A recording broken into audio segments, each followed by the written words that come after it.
Imagine a world where the two best players in the NHL weren't just rivals. They were truly, madly, deeply in love with each other. If that sounds impossible, don't worry.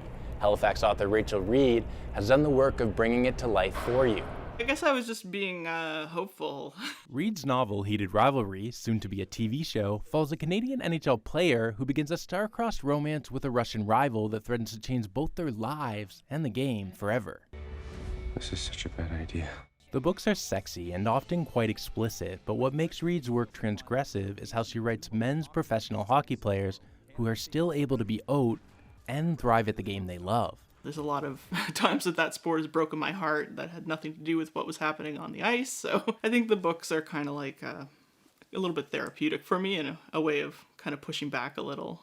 The NHL has been operating for more than a century, but an openly gay player has never taken the ice. In 2021, current AHL player Luke Prokop became the first active player under NHL contract to come out as gay, but he's yet to play in the league. Shooting and scores! The You Can Play Foundation, which works with the NHL to improve hockey culture for LGBTQ players and fans, says change is happening.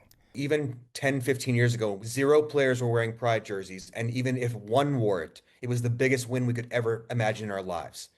And now all these players are wearing these jerseys. That's such a huge and massive win for the movement and for inclusion within hockey. In the past decade or so, there's been a grassroots movement across Canada to create spaces for LGBTQ hockey players to play the game, free of the toxicity that often accompanies it. The Halifax Muscles gave people like an avenue for players to return to the sport. Some had never tried it, but some had like kind of got scared out in high school or university, and it basically gave them the courage to get back into it. Some of these new players are even fans of Reid's books. And something I appreciate about Rachel's writing is that the queerness in the hockey just exists. It just allows us to examine what men's pro hockey would look like should that visibility exist. Reid has fans from around the world who send her mail and share their passions online, but her work is poised to reach even more people when Heated Rivalry premieres next month.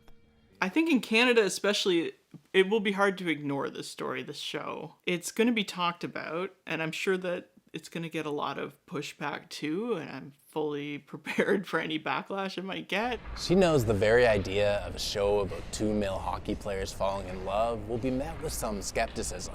But if even one person watching learns to accept that queer male hockey players exist and they're not going anywhere, that's a win. Andrew Sampson, CBC News, Halifax.